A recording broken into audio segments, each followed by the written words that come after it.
in this, we'll sort of touch upon what James, I know, talked about yesterday in terms of content. We'll try and put it into the context of funnels in terms of actually different stages of the customer journey in terms of different content that's relevant. In that as well, we'll touch upon a huge different things in terms of the actual more technical stuff of content. It's not just these are the types of content, actually how you make content that's effective for your end goals. Think about what your end goal is and actually how that content itself actually all feeds into it. So a little bit about me, just so you sort of understand where I'm coming from and that I've got some sort of authority to talk about this. So I'm obviously head of marketing at Talkative. I was named Wales #1 35 under 35 businessman. Speak at conferences about marketing, different marketing topics and personal branding around UK and Europe. And obviously I've got a podcast which we're now at 78 episodes, and I've just started a second one as well, so I've got 2 different marketing podcasts on the go. And you'll notice as well as I walk around, because there's some of the things, different events and things, and you'll notice as I walk around, my hands pretty much stay in this position. No matter where I go, sit down, my hands will... So please don't judge me that my hands will stay in pretty much this position for the entirety of the talk. So, what is content marketing? Why is it important? Yeah, James covered this yesterday. But ultimately, content marketing is basically, it's strategic. And some of the things I really want to point out in this: valuable, relevant, consistent. Yeah, and again, it's attracting and retaining. So it comes down to all these different things, all these different facets. It's not just how we're getting more customers. Content actually affects how you retain customers and how you turn them into advocates. It goes right the way through your business. Yeah, and it's how you create and consume. We're not talking about consumption as in you're eating a fortune cookie. We are actually talking about just how you sort of read it and how you digest it into your marketing mix. So, content comes in a huge number of different forms. So James touched upon this yet. Audio, one of the oldest forms of content. Massively, massively powerful. People used to go and watch massive marches. Not so much now, but podcasting, radio. These are the real power of audio stuff. So don't think actually audio is an old medium. Absolutely hugely powerful and growing in popularity at the moment. So I was going to give you a load of ideas throughout this presentation. You've obviously got written words, stories, narratives, player tapestry. We could talk about cave drawings. We talk about hieroglyphs. All these different things feed into content. Written word, Harry Potter. Yeah, all these different things. These are all different ideas. Actually, well, I'm not asking you to create the next Harry Potter, but written word, audio. We've talked about stories and pictures. And then we talk about film as well. 4 different types there. 50 Shades of Grey for the guys I spoke earlier. Big fan. Yeah. And obviously, this is the evolution. So stuff is changing all the time. So, what is the point? So, what you'll notice throughout the presentation, I'll highlight anything that I think is particularly important in the orange. So, what is the point in creating great content? Any ideas? Attract and retain. Attract and retain. Yeah. What else go earlier? Sorry. What else from earlier? That. Great value. Great value. There's 3 words, but I don't remember. Yeah. So you basically you're attracting, you're retaining consistently over time, offering value. Now this is obviously the standard marketing funnel. So this is what we're using at Talkative at the moment in order to think about what type of content we're creating in terms of moving people down your content funnel. So what content can we create that generates awareness? What content can we create that gives information to potential customers or helps them decide between us and our competitors? How can we actually finally convert them? That is a very actually different form of content to information. How can we convert them, get them over the line? Once they're over the line, this stuff is even more important. Why? And they keep them. Why? So they can keep Recurring revenue, so we can grow it. Yeah, recurring revenue. Yeah, it's so much cheaper to keep the customer, and you see the content you create in there is actually much cheaper content to create than the content you'll create there. A lot less time consuming and a lot less actually tangible money. Yeah, it means that runway you've got for your business stays a little bit longer. Advocacy. Advocacy means actually your customers being your own biggest fans. They become a marketing tool for you. If your customers will recommend you to 1 or 2 other customers, brilliant. You get channel partners in who can become advocates for your brand. that feeds into the thing. That's less work you have to do. This is the really cost-effective part of marketing, but actually we generally think of content up here. So, content post isn't just Instagram and blogs. I want you to think about that. A lot of people will just go, content is just putting stuff out there. That isn't just content. It's a big part of content because it's really visual for people to see. Because you see this awareness and information content.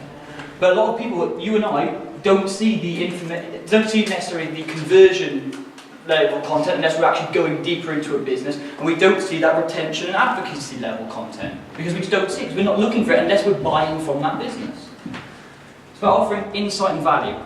That is the key thing I really want to be driving home throughout this presentation.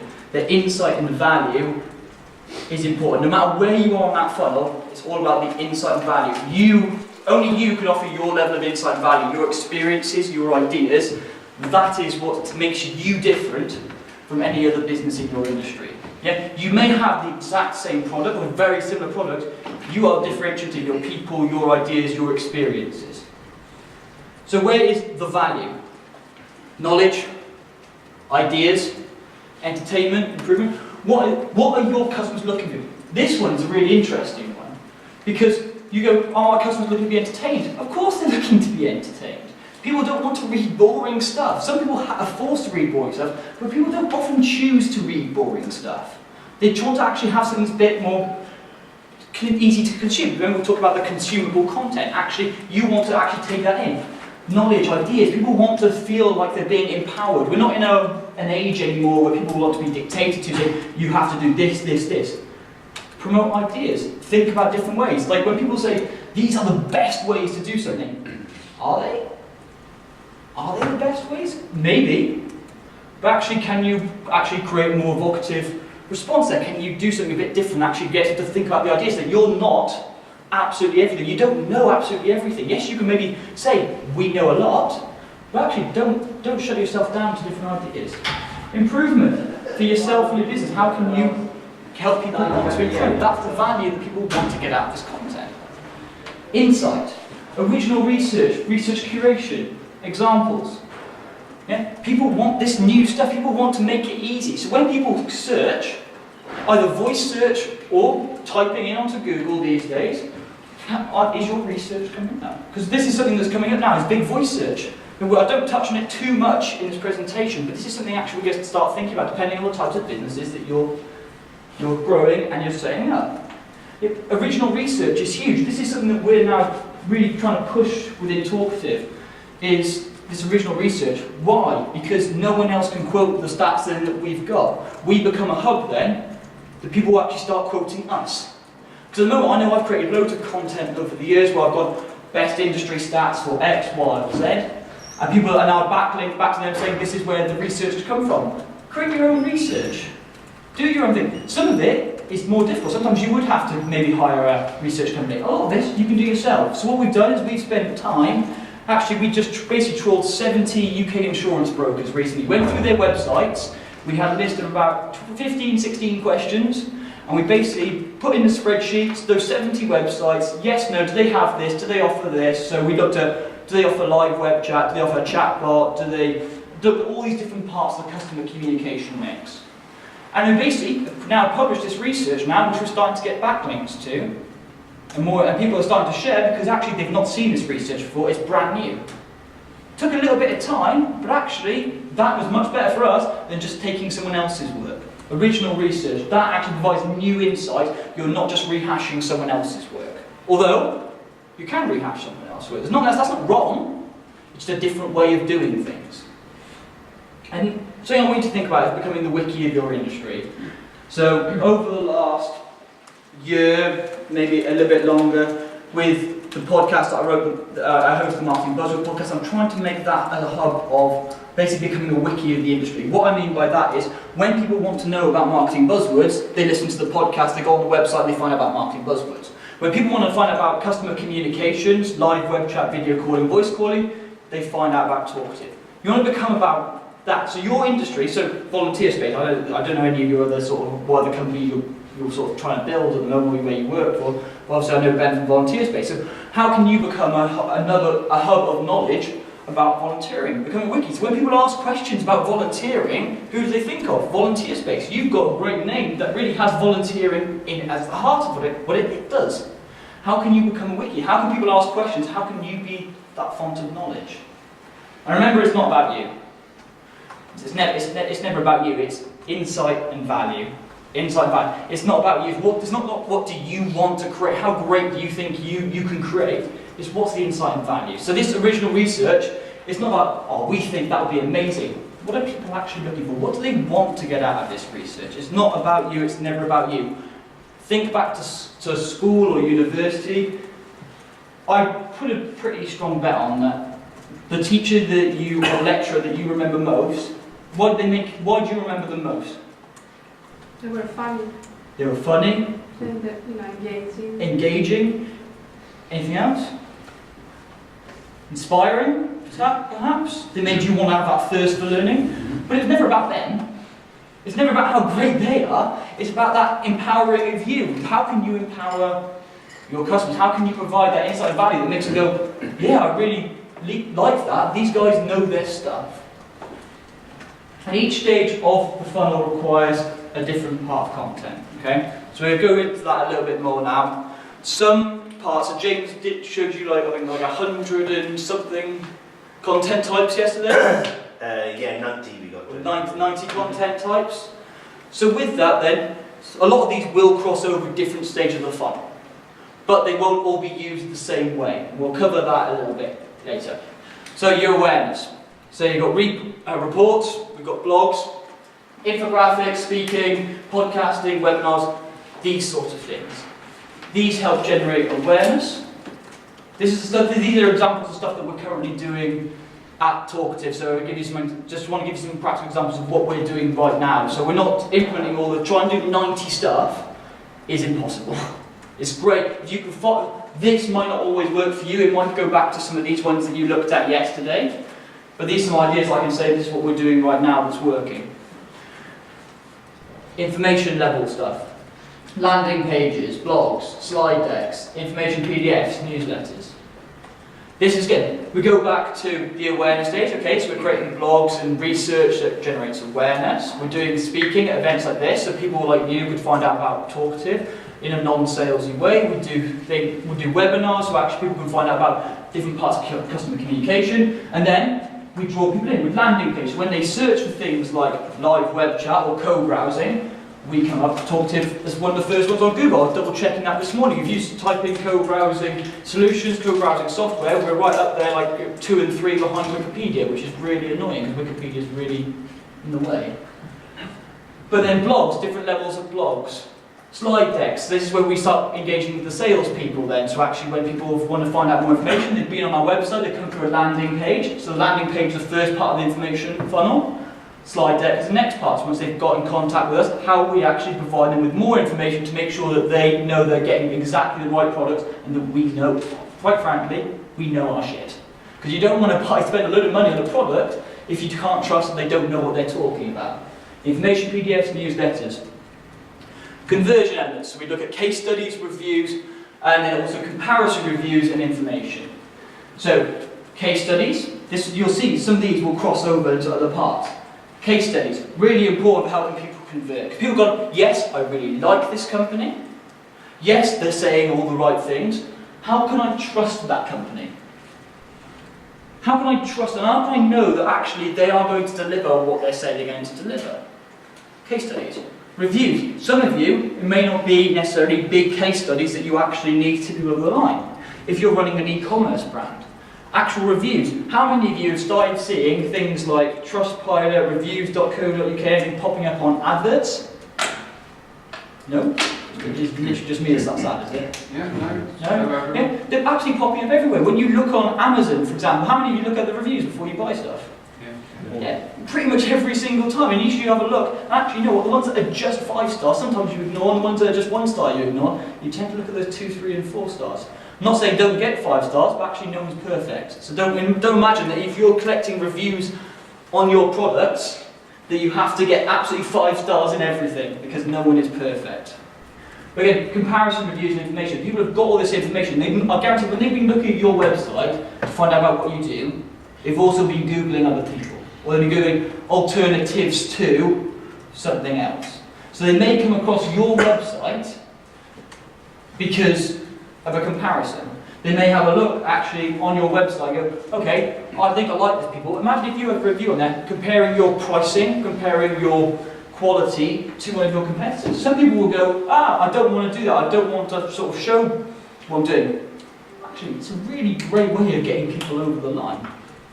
Retention, training, updates, new data, backup, rationale. Okay? So training, ongoing training. This is the stuff, again, you don't see this. And if you haven't bought a product from someone, you don't see this training, you don't see these updates, you don't see this new data. This is all content. Because it's easy to talk about these Instagram posts, it's easy to talk about new blog posts, but this is the sort of content actually that can be really beneficial to you actually maintaining customers. Training. How are you providing that training? Are you just sending them resources? Are you sending them out via email? Are you going out and delivering training? This is content. This presentation is all content. And that's what you think about. When people say content, don't narrow your mind and go, that's blog posts and Instagram selfies. Updates. How are you providing these updates? Are you doing email? Are you sending them out? Some people might personally deliver them. Do you actually send them? Do you have a product roadmap on your website so people can actually find out where you've gone, where you're going? That's really important. The people, as a startup or as a growing business, they want to know that you're actually investing in developing the product. They want to know that you're actually taking steps forward. If they can't see that, they don't know how long you've been around. They don't know that you're actually improving stuff. So we've got a product roadmap on the website. So people can actually see that we're investing and adding stuff over time. New data, backup rationale. Tell them why they made a damn good choice in coming with you. Keep reminding them why it's a great thing, because otherwise they'll go, oh, I don't know why have we bought this. A new manager comes in. A new manager comes in and sort of takes over the volunteering. So I'm sorry I'm not referring to anyone else's business, I can only know Ben's off the top of my head. But a new volunteer manager comes in and they go, oh, I don't know, I've never heard of this volunteer space. Well, why would they work? You send up this new data, you back up that rationale. Volunteer space is the company that you want to work with. This is content. Guides and how-tos. Constantly reinforce the message on how to maximise. How do you get the most out of? Guides to performing the best. Get the most out of your agents. The tool. Finally, advocacy. Exclusives, ideas, data, research. People who you are actually loyal to, and then they can share with their audience. Behind the scenes. Sometimes relevant, sometimes not relevant, depends on the type of business. Can you show something a little bit different? Again, is only unique to you. Reviews. So reviews and case studies come back into this advocacy. So notice that these are also in the conversion side.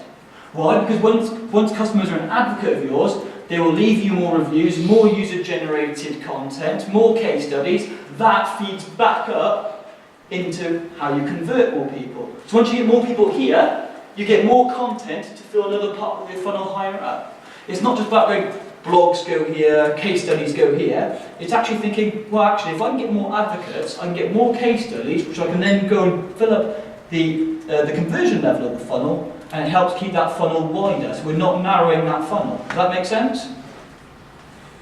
Also, yeah, user-generated content as well. Case studies.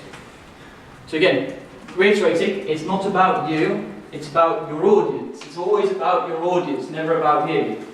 Yeah? It's what's in it for them, what do they want to get out of it. Keep asking yourself those questions. Every time you create a bit of content, whether it is a blog, a selfie, or whatever it can be, because people want to see the human side of brands. There's absolutely nothing wrong with that. I felt bad in that I almost said, don't do Instagram selfies. Because actually, that could be part of your brand. It could be part of your personal brand. There's absolutely nothing wrong with that, as long as there's actually value in it. Are you using it to do that behind the scenes stuff? If that's part of your strategy, absolutely. Yeah? What are they going to get out of it? What is the point? So when you create something, or you think about why you're going to create something, what is the point? What do you actually want people to get out of it? Do you want backlinks? So we'll cover this a little bit later. Do you want backlinks? Do you want more reviews? Do you want more customers? Is the end goal sale? Is it just to create more advocacy? Content doesn't have to have that one goal of driving more sales. Yes, a huge part of it is. But it doesn't have to every bit of content doesn't have to be driving towards that. It could be actually retaining customers. Pillar content. Has anyone heard of pillar content before? No. Cool. So what is it and how can it help? Ultimately, pillars are, these are structural pillars. These are not these fancy dancy ones that actually aren't holding anything up. Pillar content is actually something that's central at the core of your business. So, you'd find a specific term. We'll go cover an example. I'll go run through these 4 bits first and we'll go with an example. But to find pillar content, you'd find a specific term. So the example I'm going to use is customer communications in a bit. You then identify the core topics around that key term. Then what are the specifics of those topics? And then you cross-link and drive inbound links. So I'll let you write all that down before I go into it.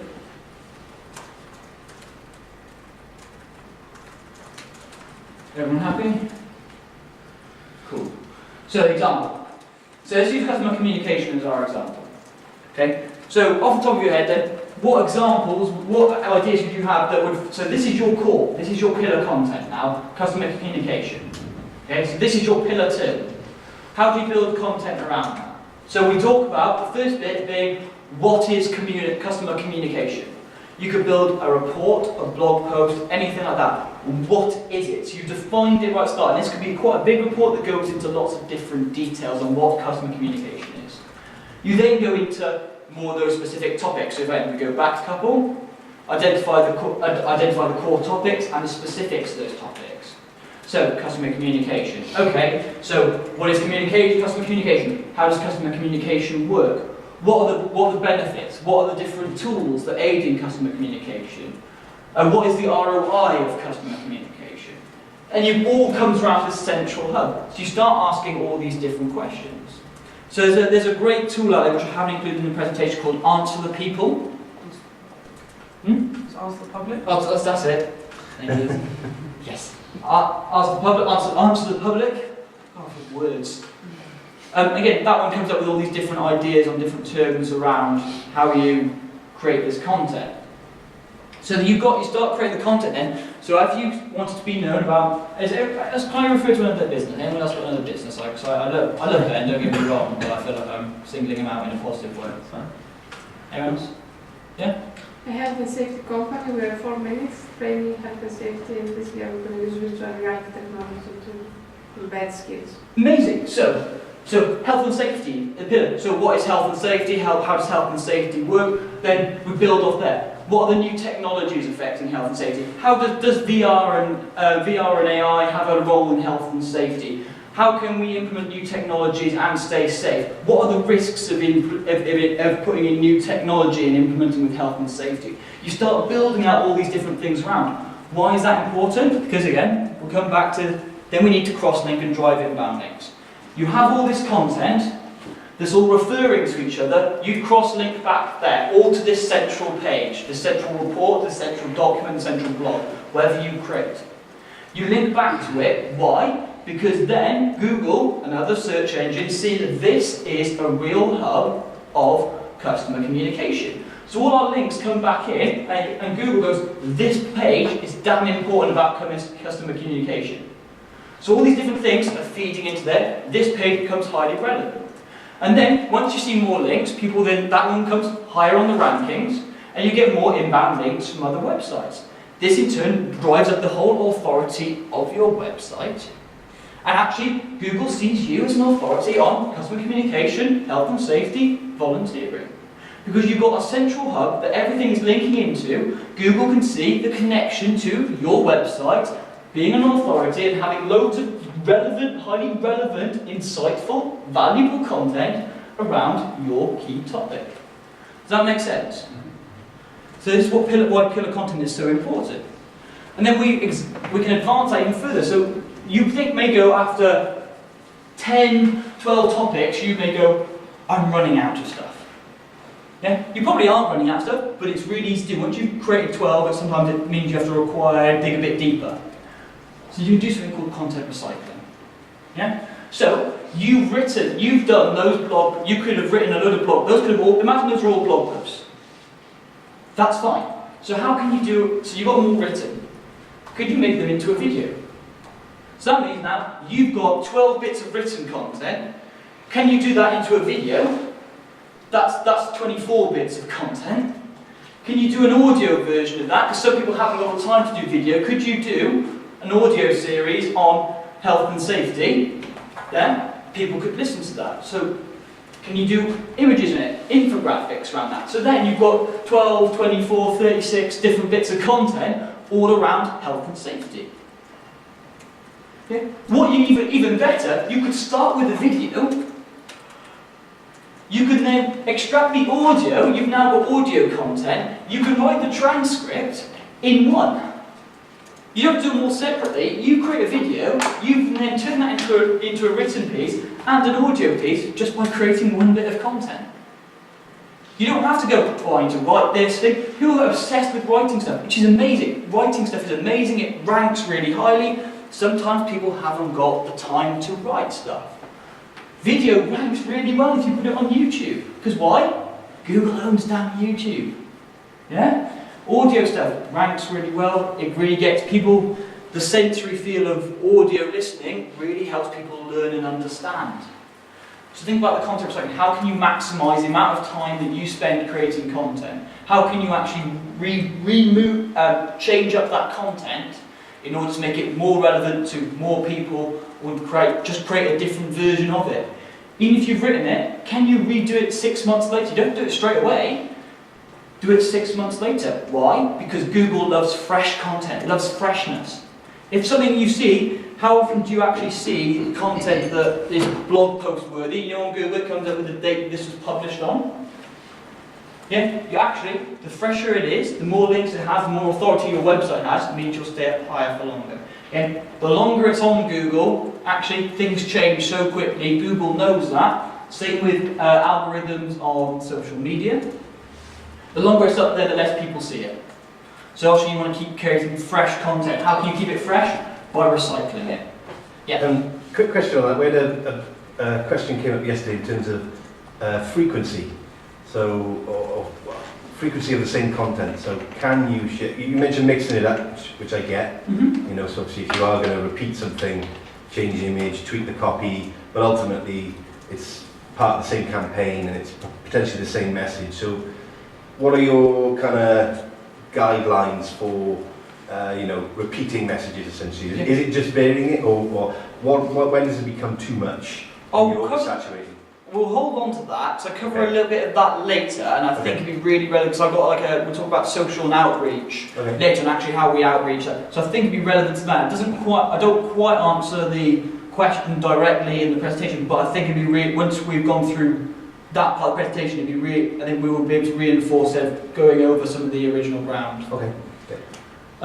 So the content Holy Trinity, this is something that I really live by in its content, SEO, social and outreach. The three are completely all tied in together. If you're doing content, you need to be thinking about SEO and outreach. If you're doing social and outreach, you have to be thinking about the content and the SEO about. They all feed into each other. I couldn't find the two-way arrow in the presentation. I'm so sorry. I'm not that tech-minded. But yeah, they all absolutely feed into each other. If you do content, you pretty much have to social and outreach it, or you're dead in the water. If you're not doing SEO, you're not going to rank organically over time. This is really important for long-term sort of viability. This is really important for getting those initial eyeballs on it and potentially getting more backlinks. So SEO, everyone know what SEO is? Yeah, cool. So headlines, so important for SEO. So an example. The easiest way to become a successful writer. Now, the reason this is potentially a good title is easiest. People like stuff that's easy. People don't. If you went the hard way to become a successful writer, it's not inspiring for people. Actually, it's a power word. Yes, I want an easy way of doing this.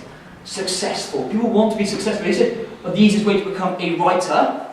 Or the easiest way to become a successful writer? No one just wants to become, do they really want to become a writer? You want to be a successful writer. So thinking about the power in which your headlines are built makes a huge difference in terms of how they resonate and whether people actually listen to them or not. Why you should forget Facebook. Forget is a really powerful word. Why? People just wonder, why should you maybe stay away from Facebook? Stay away or forget? What's a more powerful emotion? Forget. 10 productivity strategies backed by science. People go crazy for shit that's backed by science. Yeah? Someone said, 10 things that science tells you that there's something else. You're like, whoa, science told me that. It must be true. Yeah? People love that stuff. Drive traffic and attract readers. Of course, we're businesses. We want to drive traffic and attract readers. We don't want to say 10 awesome, or just even awesome headlines. I probably could have highlighted as well. It's like 10 headlines that would get you a few more customers, maybe, or may get a few eyeballs. It doesn't have the same effect. What do successful people do before going to bed? You don't want to read an article about what people do before they go to bed. You really don't want to read that. Yeah? But you want to know what successful people do, because why? You're starting businesses, you're running businesses. You want to be successful. Why would you not want to read what other successful people do? And there's a great tool out there called CoSchedule's Headline Analyzer. And what it does is it's not perfect, but it is really, really nice tool. You put in ideas. So I put in a really big one, content tips for startups. Really mundane title. Yeah, if that comes up on your social media feed or something, you're going to bypass it because it doesn't really trigger any emotion. It's not very powerful. It's just got a load of common words. It's got nothing there that makes you go, ooh, what does that mean? Oh, that, or doesn't hit an emotional response. It's not very powerful. So it'll help give you an idea. It's not. I wouldn't necessarily say it's the be-all and end-all, but it's a really good idea in actually helping you decide whether your headline is actually quite good or not. Images. Text overlays help people understand what's actually included in it. So when you're scrolling through Instagram, primarily you would share your content on Instagram, your blogs. Obviously you can't put the links would have to go in the bio. But actually the text overlays help people understand what the content's going to be about before you get there. Why? Because the images will stand out more than the text. Yes, you put your headlines in your text that you're sharing on social media, but images are what really captures attention. So put a text overlay on there. Absolutely nothing wrong with that. It must be highly relevant, so I wouldn't put a picture. I think that's pretty standard conventional wisdom. Alt text is really important. Why? Because it tells Google what the image is all about. Honestly, it absolutely blows my mind, and it makes me so angry when people don't put alt text on images from their blog posts. Google search is like the third most common way of searching stuff, the third or fourth. It's absolutely ridiculous. Like if your images come up on Google search, and again they've got a text overlay, so people can actually see what that image is all about. It's got maybe got a little bit of your branding on there, and it's got alt text. It's going to show up, and people know that image is relevant to you. If you've used a stock image, there's guaranteed there are loads of other people that have used that stock image. But actually, if you've got a text overlay on there, at least it shows that image is relevant to you. And inserting images within the text helps break it up. It makes it more readable. It makes it easier for people to digest. It means they get through the entirety of your content easier. Who actually loves long books without any pictures at all? No? So, if you read a report that's actually on your industry, I guarantee you get bored if it's all sort of literally block, block, block, block, block. That's why people, when you look at e-books and you look at reports, they usually put a bit of text in a column, there's a picture in there. It's not all just boring. Think, how can you actually change your reader's eye? How can you make them think? Infographics can convey your article in a visual format. Again, coming back to that content recycling, how can you turn that blog post into an infographic? Because some people will look at your blog post and go, okay, that's interesting, they may not have time to read it all, but they love an infographic because they just get straight to the snapshot. It's a straight to the point way of communicating that same thing. Again, infographic is shareable as well. People like that. Image tools. So a couple of image tools that I use at the moment, which are all CC0, so it means no attribution and no royalties. A need for this, you can just use them for business use. You have to be careful, so some of these do have other images on them that aren't CC0, which is Creative Commons 0. You have to be careful. Some of these, if you can use other stock sites such as like Shutterstock stuff, you pay the licensing for them, you get a much bigger range of photos. But if you want something that's quick, to the point, any of those pretty much have CC0 photos on them. I use Pixabay, Unsplash, loads. They're pretty much my go-to ones. There's plenty of photos on there. I've got a couple more of those down. What's your view on creating your own images Absolutely. over stock photography? There's nothing wrong with stock photography. Because somebody else can use stock photography, can't they? Yes, and that's why you put the that's why you put the text overlay, so at least it makes it somewhat relevant. Because otherwise, that stock photography, loads of people are using. So, text overlays help then you convey your message through that image. Otherwise, it just looks like another image. If you take your own photos, absolutely. If you can take your own photos, do. But but the quality probably won't be as high as some of those. So if you want to get images that are the same quality, you're going to have to sort of pay someone for it. So there's a woman I know who's based up in North Wales. She's called the Welsh Kiwi, and her website is. That's really annoying me now. Let's give her a nice shout out as well. Yeah, it's gone. So she's a Welsh Kiwi, so she came over from New Zealand, and now lives in North Wales, and she basically does a load of photos for her social media business. Spends a lot of time on them.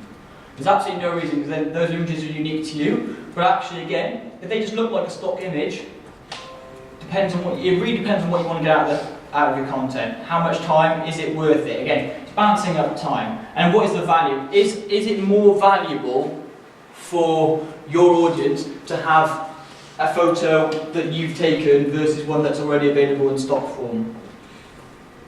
Do you think people sometimes might look at, perhaps accept a little bit less quality for authenticity over a stock photo, for instance? Potentially. I think if your content is perceived to be good, you've done the text overlay, you've done everything else. I don't think I've ever not clicked on a blog post because I've seen that stock image used on another piece of content. I could be wrong. I feel like other people may have done that. But if you think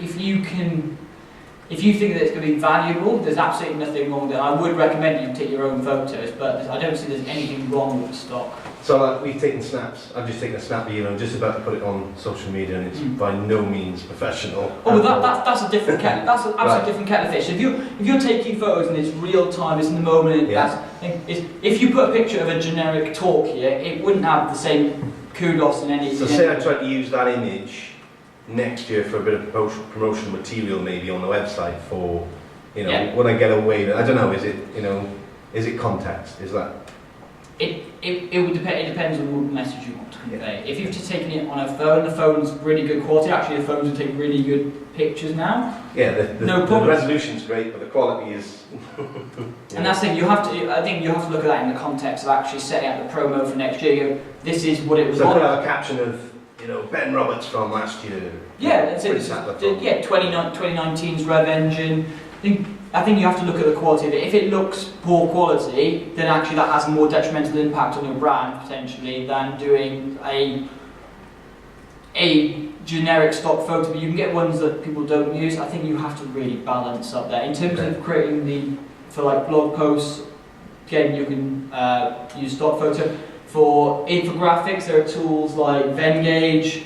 There are tools like Canva and stuff where they have a lot of templates put in there. You can make stuff a lot of your own, and sometimes you can pay for upgrades. But again, a lot of those tools are quite good in terms of creating infographics where you're not going to be completely unique. That template is going to be a template.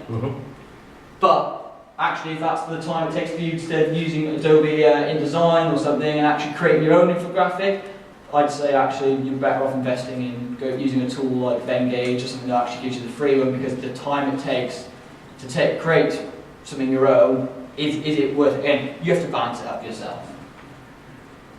Keywords. So, long tail for short tail. Does everyone know the difference between long tail and short tail? Yeah, of course. Going to that. Obviously, highly specific. The short tail versions, obviously. The long tail versions are more specific. So again, if you can target. So going back to that pillar content. So health and safety and virtual reality. How to use health and safety in virtual reality. What does virtual reality and health and safety have in common? These are certain long tail keywords that are really important. You make sure you put those in the headers and throughout. So this is your H1, your H2 text, H1, H2, H3, and so on text. Why? Because Google sees the headers as more important, because it shows that's what the rest of the text is all about. And you use them throughout. Don't overstuff them, because it sometimes seems spammy. I think we're past a lot of those days Now where people used to really keyword stuff, remember, it's when you write your content, although you're using these keywords, remember, it's not about you. Value and insight. Am I just saying this word for the sake of it, or is it actually adding something? Does it make sense within the context of the conversation? And keep it relevant, yeah, just don't add it for the sake of it. Keyword tools. So these are some of the ones we're using at the moment. Talkative, Moz, Ahrefs, SEMrush is another really great tool, and Google Keyword Planner. It does what it says on the tin. It's a Google product. It knows what Google's searching, but Moz and Ahrefs are the two we're using at the moment. I really like them, really help give an idea. So here's an example of what our Talkative Moz is looking like at the moment. So we're now ranking for 169 different keywords. So that's to be co-browsing software, co-browsing solutions, co-browsing for automotive, co-browsing UK, all these different things, live web chat, all these different terms. And that's your authority page. So this is a domain authority. This is a Moz sort of ranking feature. So they do something called domain authority, which is out of 100. The higher your domain is seen as authoritative. It comes into a number of different things, so like the number of keywords, pages, links, how long your domain's been around. The higher your authority out of 100, the more important you're seen to Google, and you have a higher ranking potential. Again, this will add a bit of context. It all depends on the terms you're trying to rank for. So it's important. It is the be-all and end-all. No, because again, we've got a domain authority of 25. We're competing against a lot of our competitors who have got slightly higher, if not slightly lower, around the same sort of level. So when we go and rank for co-browsing solutions, actually we're competing with people at the same level. It's just Wikipedia's in our way because it's flipping 98. And actually, fun fact for you, Google doesn't even have 100 on a thing. Only Facebook, as far as I know, has 100. No one else cares. Cool. But you see some of the other keywords we're ranking for. Actually, it's like talkative, third-party review. That was a really interesting one because basically I wrote a blog post on first-party versus third-party reviews. Hardly anyone's actually talked about that. So actually, talkative ranks really well for a blog post. There, how much use it actually has for us? Probably not, but it's actually, we are ranking for that. So again, it's something to think about. Actually, I wrote it as an early blog post when I joined Talkative, and we're still ranking for it now a year later. Talkative Newport, Talkative on Messenger. These are sort of ranking keywords you need to be thinking about. Actually, what do we want to be known for? What do we want to be found for?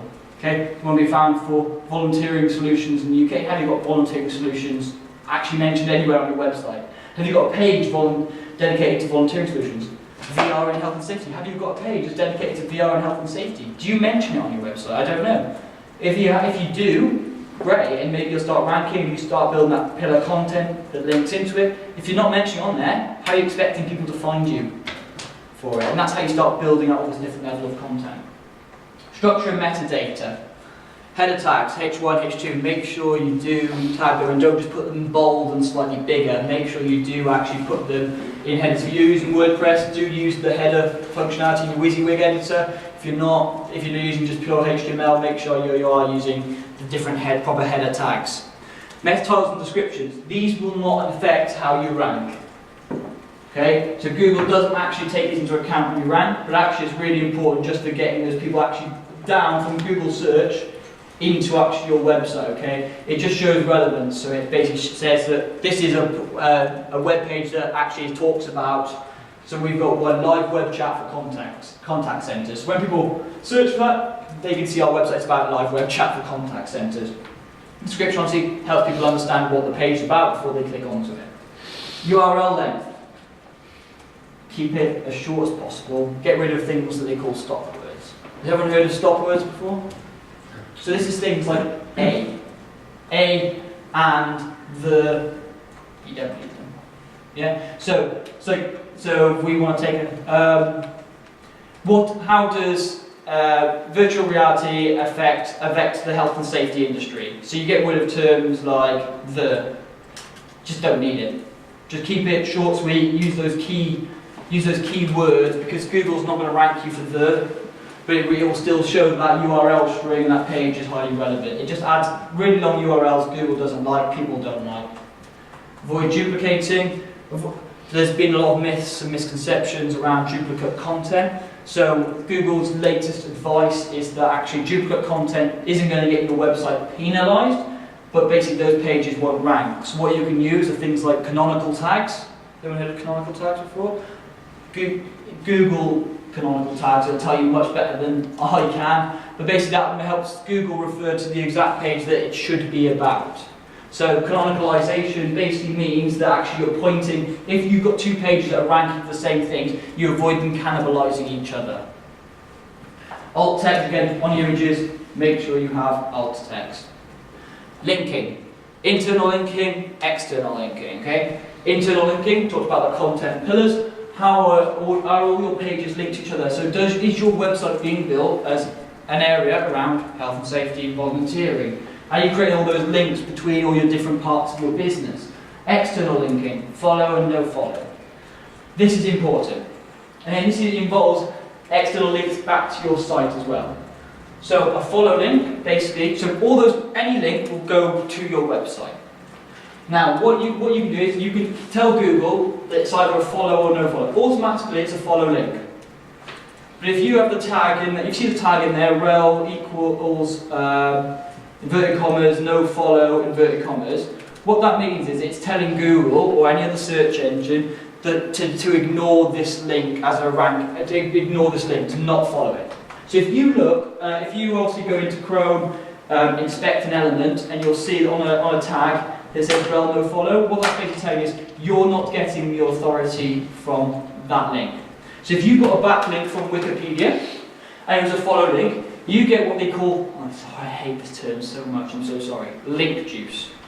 Okay? So Wikipedia's got a domain authority of 98. You get a backlink from them, it passes some of that authority down to you, because Wikipedia, a really authoritative site, is then referring to you, saying this must be an authoritative site because I'm referring to it for content. If that link is a no follow link, you don't really get any of the benefit of that link. If it's a follow link, you get a load of benefits where you pass down some of this link juice. Does that make sense? When we talk about, if you have any questions about this, feel free to sort of ask at the end and I'll go through it. Yeah? Just very quickly, why would you want a no follow? You don't want to no follow, but websites don't want to always give you a follow because then they give away some of this link juice. They dilute some of their own authority. So ultimately, again, on your website, if you're referring back to other people, you give a follow link, it's actually seen as quite a nice thing to do, it's seen as quite a good thing. But actually, the no follow means you keep some of that authority for yourself. So yeah, you want to get follow links because you want to build your own authority. Big websites, BBC won't give you a follow link. Right. So you get a link to them, and that's actually seen as quite a nice thing that the BBC have linked to you and referred to you, but actually Google then won't actually give it a second thought. Okay. Anchor text work. What actually is a no follow link or a follow link? So again, as a user, you see absolutely no difference. Okay. Absolutely no difference. It would still open up, and again, if you use, so it would show you absolutely no link, but it just affects Google. So Google would just say, I don't want you to follow. So the Google crawlers, I don't want you to follow this link to this other website. So it's basically telling Google that they don't want to follow. So again, it keeps all the authority on the page. So how do you ensure you get the follow links then? You ask. Okay. You simply ask. Some websites will say we don't do follow links. Some websites won't know. Some websites will purposely say no follow. Some will just give you links. Remember, links will automatically follow unless you specify no follow.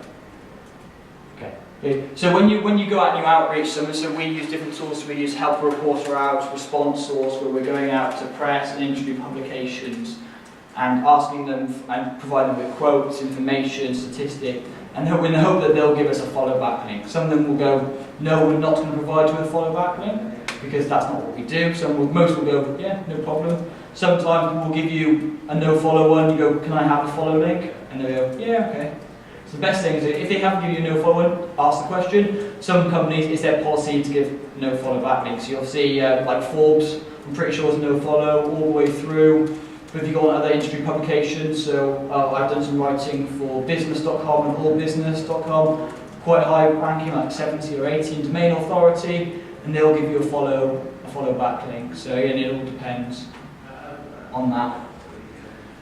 Inbound links, again, relevancy and authority. So we talked about the domain authority, really important for showing the rank. But it's not just about that. Remember, if you had someone with slightly lower domain authority, but actually they're really relevant to you, so it's actually, if we were to go back to that customer communications example that we used earlier, and I get a backlink at DA40 authority, so it's relatively authoritative, but not like Wikipedia. But it's highly relevant because it could be customercommunicationstoday.com, which could be a really big media site.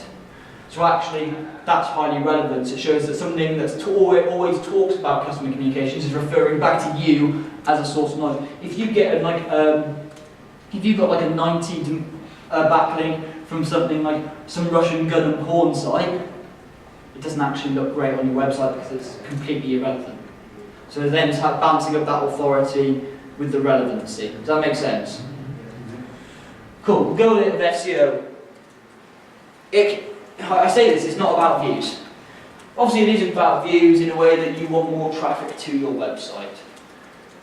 But you shouldn't be going out with SEO as like, I have to get X number of views. I have to get X number of views worth it. Why? Because it's about positioning and relevance. Are you in the right place that people, when they're actually looking for stuff, you're in the right place to be seen for it. I say it's easy. You could do loads of short tail keywords. So we could just talk about customer communications. Yeah, but people search for customer communications.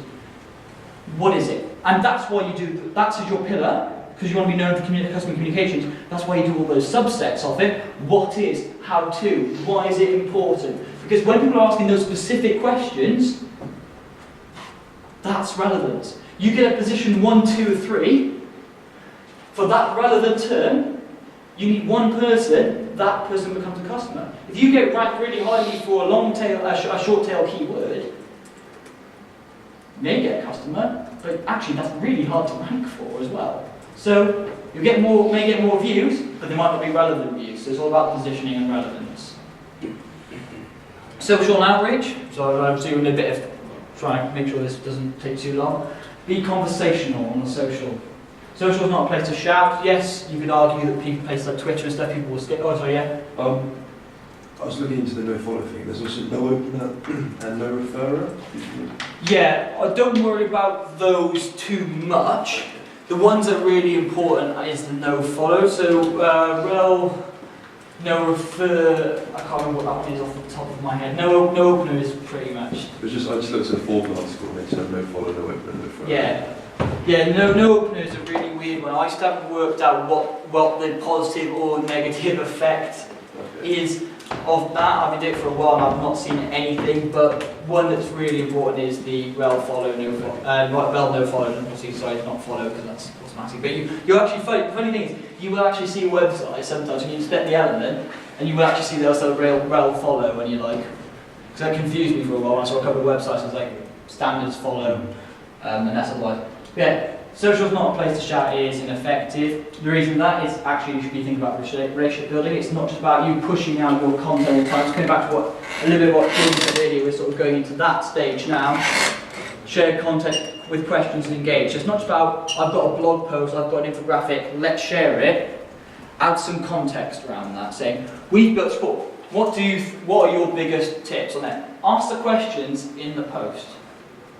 Because actually, Google, people like to engage on that platform. They're on Facebook. They don't necessarily want to be taken off Facebook unless it's really relevant to them. So actually, can you engage with people on there, on LinkedIn, on Twitter? LinkedIn's amazing. I guess most of us are B2B companies. Really, really important actually we engage with people in that platform where they want to be. They don't want to be taken off there unless they know it's going to be really relevant. So actually, can you engage? Can you ask those content, create content, ask those questions within the platform itself? Yeah? Comment on other people's content and grab their attention. Remember, it's not about you. You should be actually engaging with other people in your industry, talking about similar topics. Why? Because actually then when they see you as an authority, as an individual authority, when you share stuff, they're more likely to pick it up because they know that actually you know what you're talking about. They'll then follow you, which means actually they're more likely to see your content. And if they didn't follow you, it has all these effects. It's not just about sharing stuff. Sharing stuff is great, but if you've got no one there who's listening to you, you're flogging a dead horse. You actually need to be building those relationships up asking questions, commenting. So if you, I don't know, for any of you that do follow me on social media, every single post I try and do, I try and ask a question. Try and evoke some sort of response. Because any time someone comments, especially on LinkedIn, the algorithm then shows all their people, all their connections that they've responded. And it snowballs like that. Once you start building these conversations, and people start responding, replying, it starts snowballing and more people see it. If you just post, yeah, it's one of those things. People like just to shout because it's easy just to share stuff. It's time consuming to engage, but actually the benefits of engaging are huge. Add context and value, again, add as much in the social post as you can. So, a lot of people, you'll see, anyone you follow who works in a lot of marketing and social media, again, it's really become quite important now that you actually add that value, again, not take people off. Little tip as well, if you're sharing stuff on LinkedIn, don't put the URL within the post itself, put it within the comments. Again, LinkedIn is one of those platforms at the moment that doesn't like you actually linking off LinkedIn from your post, because it's showing that you're trying to drive people away from the platform. So actually it's sort of limiting the amount of reach you get. So if you put it in the comments, it's not seen as a negative ranking factor as yet. So it may change over time, but again, it's these little tips and little tweaks that can potentially help and make a difference. Long form video doesn't really have a place on platforms like Twitter. Again, just because you created a video, don't expect it to work on every single platform. That's what I'm trying to make out on there. People through Twitter have a much shorter attention span than they do on YouTube. So don't necessarily use the same video. If you're creating a 4-minute trailer about your product, brilliant, put that on YouTube or Vimeo. If you want people to actually watch it on Twitter, don't put a 4-minute one on Twitter. Yeah, people don't watch that stuff on Twitter. Think about it. Think about the platform. What's in it for them? Think about how do you use Twitter? How many of you sit there and watch a 4-minute, 5-minute video on Twitter? You just don't. Maybe once or twice if it's really, really engaging, capture, and you say you really want to see. But your post, don't imagine that people really want to read all your posts. How can you really capture their attention? Give it all away. It sounds, they give away as much knowledge, ideas, help people. Because people ask, why would people pay you when you've given it all away on social media? Because there's always more value that you can give. So share all your knowledge and ideas, because when actually people want to come and work with you, they're not just buying into your ideas, they actually want to work with you and your business, and not just you, everyone else within your business, your software. Your ideas, share it all, because that's actually how you build that authority, how you build that relevancy to your industry, how you build that relevancy to your, again, the idea of customer communications, we take as our example. Scheduling is okay. I say it's okay, because it is literally just okay. There is nothing wrong with scheduling. It helps you plan and space your content out. So we talked to when James asked a question earlier about how often is too often. How long is a piece of string? If you're sharing all your own stuff all the time, that's too much. You've got to mix it up with other people's content. Sharing other people's content actually helps you be seen as more of an authority on a subject. You don't have to keep sharing your own stuff to be seen as an authority. If you share someone else's stuff, it shows that you're reading around the subject. You're showing that actually you can widen people's minds, you're widening your own views and not just slamming people with your own stuff. Remember, social media isn't shouting, it's about sharing and engaging with other people. It allows you to bulk create and be consistent. Because ultimately, you're time poor. You want to create a lot of content, but actually it takes time. So actually by scheduling, I scheduled 48 posts in a 2-hour morning. If I was to try and do that on the fly, it would be impossible. But actually, you can do it through scheduling. You just have to space it out properly. Again, if you think that you're scheduling too much, you're probably scheduling too much. If you start doing it too much and you start to see engagement drop, spread it out a little bit more. There's no perfect answer to saying, are you sharing too much? You have to work it out for yourself and make sure if you're just sharing your own stuff, don't. Share other people's. There are great tools out there. I use one called Content Gems, which is a content curation tool. You plug in different keywords and it will bring up from Google different articles and blogs that are trending with those keywords. For those of you who are interested potentially in marketing and business stuff, there's a tool called Zest, which is a Chrome application, which actually people suggest links, and it's all highly relevant in there. So you can share everything from there. So Zest.app is the website. It's a Chrome extension. That's a really, really cool tool. Many tools help you optimize your posts for the best engagement as well. So it's a scheduling tool. So I use Buffer all the time, and it shows you what time is best to schedule. It looks at your audience that you have when you connect your profiles and say, actually, this is quite a good time. Take it with a pinch of salt, but it is better than nothing. Yep. Oh, shit. Yeah, just don't keep shouting about your stuff. Okay, it's not about your stuff all the time. Share other people's knowledge. That actually helps you become an authority. Just an example of some of my schedule at the moment. So it's all sort of spread out roughly, different bits. And I'll keep adding, each morning I'll go on to Zest, I'll see if there's anything relevant and I'll schedule those into those other blocks. So I set up rough times, so I'm reasonably consistent. I know over time, it's not too much, probably 2-3 times a day. On Twitter you can do that quite easily. Yeah, on Twitter it's really hard to overdo it, but it is still, I'm not saying try and overdo it, but it is quite hard to do. Feature brands and people. This is an amazing tip that I wish people had told me about earlier. Feature other brands and people. Guy actually did a LinkedIn post yesterday where he tagged a load of people he thought would be relevant to the Rev engine. That means actually more people saw that post. I did a post on LinkedIn where I asked what are the marketing buzzwords people loving and hating right now. I tagged probably 10 people in there. That post had 250 comments on different marketing buzzwords, just because I tagged a few people, which meant those people wanted to engage with it straight away. So the algorithm saw, oh, people want to engage, they answered it, and it snowballed out to all their other people. And tag people that are relevant, feature brands, do a top post, top business events in South Wales, and tag the people who run those business events if that's what you want to do. Top volunteering organisations in the UK, give them a shout out. Top small, or the best volunteer organisations that you've never heard of before, and give them a shout out.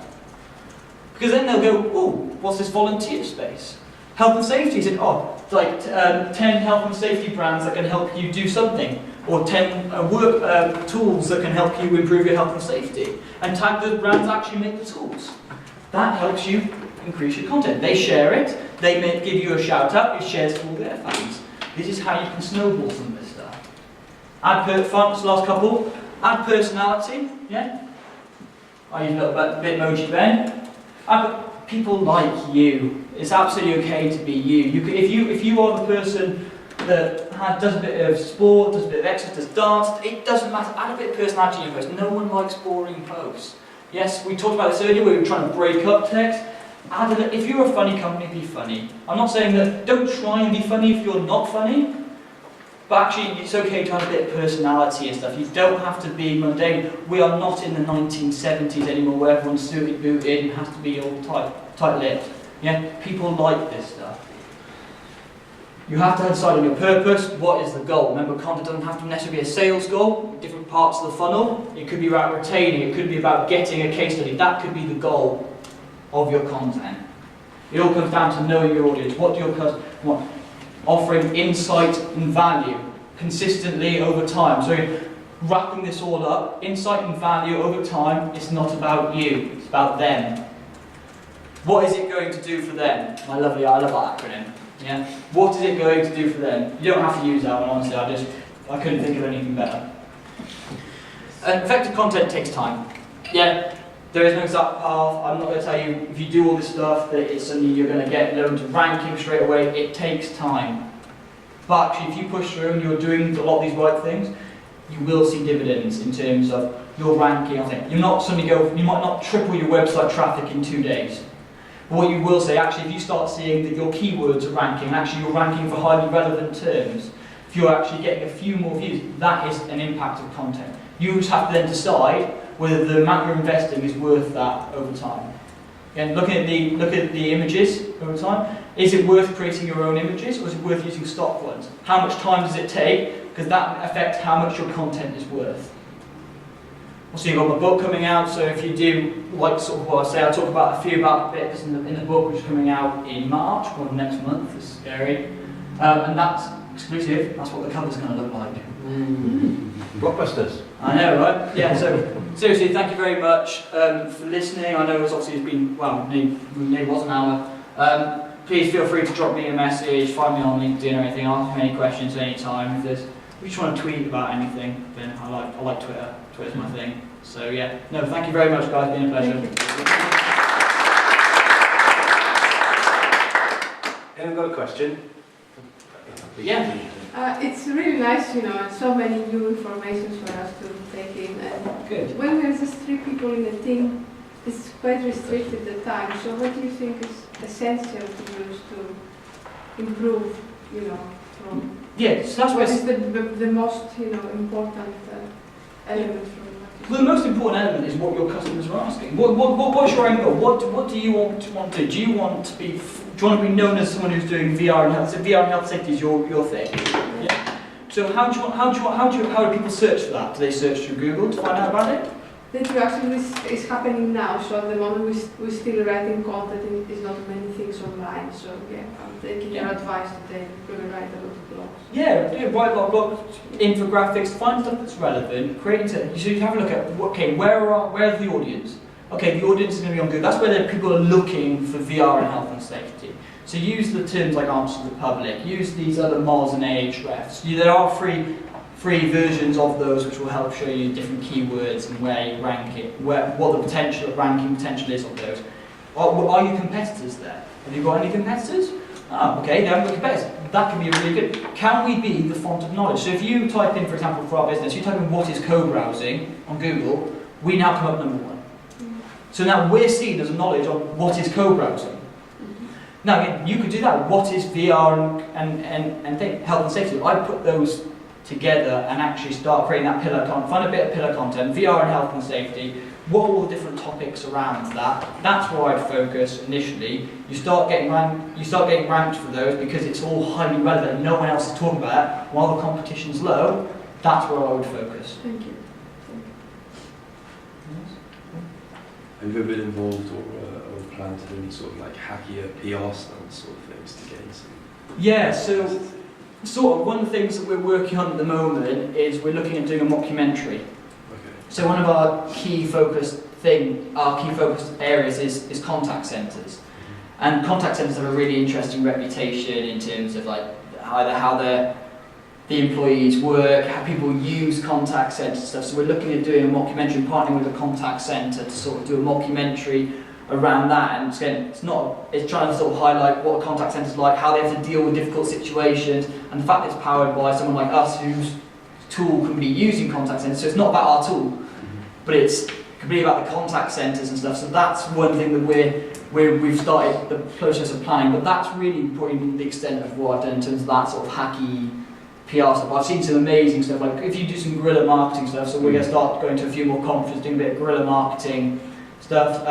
Something that I quite like the idea of, that I've seen people do before, whether it's relevant to your business or not, is called pressure washing. So like if you're outside an event or something, you take a pressure washer and you literally spray like your logo or something into the thing, clears the dirt in that stencil, and then your logo is in on the floor. It's like little things like that. I quite like the idea of that. Whether it works or not, I don't know. But some of these little guerrilla marketing ones I've seen, someone's basically had like gone around where they were following parking wardens around, where they putting their parking tickets on their thing. Parking tickets on cars, and they were following around and putting a flyer next to it saying, "Oh, you've had a shit day, come and get 50% off pizza."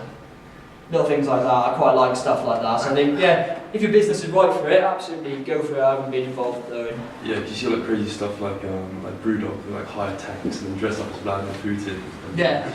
Again, if it's on brand, absolutely smash on. I think it's just trying to make sure that you're not straying too far from your brand. Paddy Power are amazing at this as well. But again, Brewdog and Paddy Power, that's part of their brand.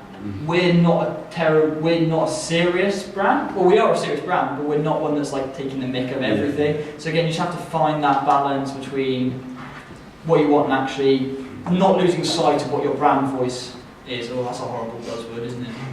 Yeah. Yeah. Well, on buzzwords actually, you're advocating you're using the right buzzwords in your headlines especially. I suppose I don't consider myself an authority figure in this, but my first concern was more buzzwords. You know, when I skim through the internet and I see titles with too many buzzwords and a stock picture as well, I just won't click it. Absolutely. And I'm just wondering, isn't there a limit to which buzzwords to use and how to use Absolutely, them? and as I said, with that co-schedule tool, it gives you an idea, but don't take it as a given. You have to look at that and assess yourself. Actually, is that something that is too much? Again, same thing with the how much content sharing is too much. So for some people it'll make sense. If that title doesn't make sense because it's got too many buzzwords in, change it. And I think you have to take, a lot of that comes down to sort of your personal preference. So in the book, I talk about buzzwords in terms of actually how you can use them from a real positive. So actually, again, a bit like a pillar content, you use a buzzword as a central theme or content string that you can build your whole business or your personal brand around, so you become known or become synonymous with that term. I don't mean using buzzwords every second, but actually by focusing on one thing in particular, you don't have to use all this jargon around it. But actually, if you can keep that consistency with that one term, then you start becoming synonymous with that. So if it was, again, virtual reality health and safety, that's a term that you want to use, or so like volunteering ethics maybe. I don't know if that's something that you're interested in. That could be your term that you build everything around your pillar content. And that, so again, you don't have to overuse anything, but actually keep it. I just use better judgment on that. If you think there's potentially too many buzzwords, there's too many buzzwords. Yeah. Can I ask a question? So you've got a bit of a brand in yourself, right? With the marketing buzzwords and as a founder, what are the benefits in trying to build a personal brand over time? Because they're going to be involved in the company for a considerable period of time. So building that personal brand with the association of the product or service that they're the MD, CEO of, whatever it is. Yeah. What's the best use of resource? Can you create a personal brand that will then help the brand in itself? What's more powerful, I suppose, is my question. Absolutely, both together. Yeah. Thanks for that. To deploy that into the book, because part of the book is structured on the first part looks at marketing buzzwords, what are they? The second part looks at buzzword and personal brand. Third part looks at within a business brand, and actually how personal brands make up business brands more so today than they ever have done before because of digital age. A lot of brands, sort of even 5-6 years ago, were fearing people being on social media. What are they going to say about us? Actually, as a personal brand, you have an incredible voice. You can reach further than a brand can reach on its own. So again, for me in Talkative, I do the podcast stuff which is powered by Talkative. The second podcast is also sponsored by Talkative. So anytime I go out and I speak at these different events about marketing topics, it comes back to Talkative. Now these are things I can go and share value on this, and people will, it's not a sales pitch for what we do, but it's really important. Actually, that's how you get out in front of people's faces. Because of my personal brand, I've been able to be invited to speak at different conferences, been on other people's podcasts, been featured in different blogs, whereas Talkative, we couldn't have reached those because that's not a person. So actually, as a person, you can reach different places that as a business you might not have been able to reach before. So think about that. As long as what you do as a personal brand is tied into your business, and the business understands that. So what you're doing is you have the same guidelines, the same ethics, the same values as that business, and you truly believe that what the business does is right, that will shine through in any personal branding that you do. If you are not on the same wavelength, so again, if me and Talkative weren't talking about the same thing, didn't believe in the same things, then having a personal brand within the business brand wouldn't work. If you have that same thread, that same ethics, the same true belief that actually human powered communication is the way forward, then actually your personal brand will work within your business brand. And I think it's opened up so many doors for me that and the brand and the company that couldn't have done before. If I was just posting as Talkative, wouldn't have the exposure that I have, which in turn has created more exposure for the business.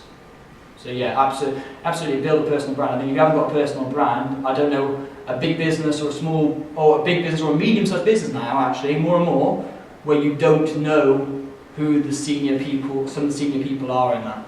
because they're figureheads as well now, and actually they're the ones that go and talk at different conferences, and that's actually a powerful way of spreading your message as a company.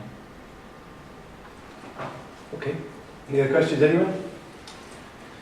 Just a quick question on stock images. Yeah. Is there any issue with adapting the stock image? So if you put it into Photoshop and change a few features? Not as far as I know on the CC0, I don't know exactly.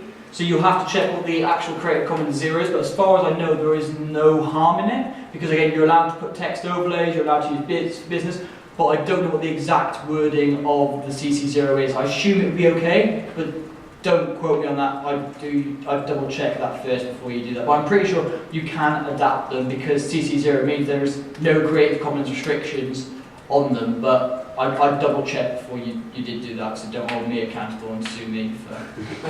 My background is actually in fine art, and so the question here is related to that. At what point, if you took a stock image that isn't CC0, it's very, very expensive, and you adapted it and adapted it, at what point does it stop becoming that person's image and That's the become question. yours? Yeah, that's one of the questions. It doesn't. No one knows. From my experience of this is that if the rights are always with, no matter how you manipulate it, those base rights. There's a photographer we used to use called Kevin Murray, who is a very experienced golf photographer, and if he does a photo shoot, he's thousands and thousands of pounds, and to retain his images over years, you've got to pay a license each year, and there are some very set rules that say you can manipulate it, you can put text on it, you can put image on it, but it's his always. I think there's a notion that there are 5 main elements in an image or text that can be copyrighted, and so depending on, obviously when you copyright for all of them, and so if any of those is maintained in a similar way to the previous ones, such as for example aspect or theme or colors, then copyright is maintained and therefore it's breached. You just got to break all files. Exactly, and it's But you won't be left with much of an image. exactly. At the end, probably have changed the picture. The point wasn't just change it to green and call it your own. The point is much more others, like wanting to pull on 5, 10 different sources to create something that is your own, but knowing each time I pulled on something that wasn't a blank sheet of paper. And so you are creating something that's truly yours, but it's the same like music. You always live to like sample something and being inspired by it. At what points? That component piece you never have the rights for. However you kind of palette it or curate it.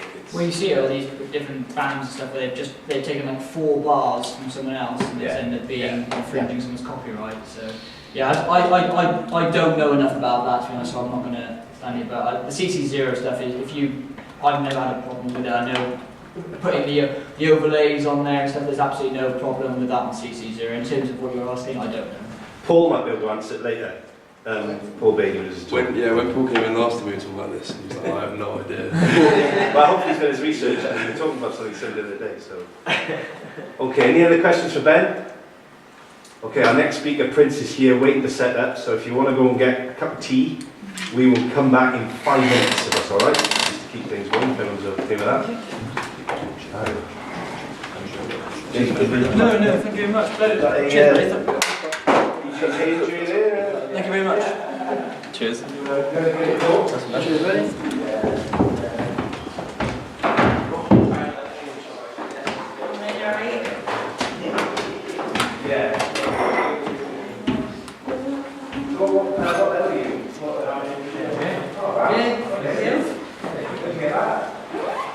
Just dip in and out, yeah? Sorry? Just dip in and out.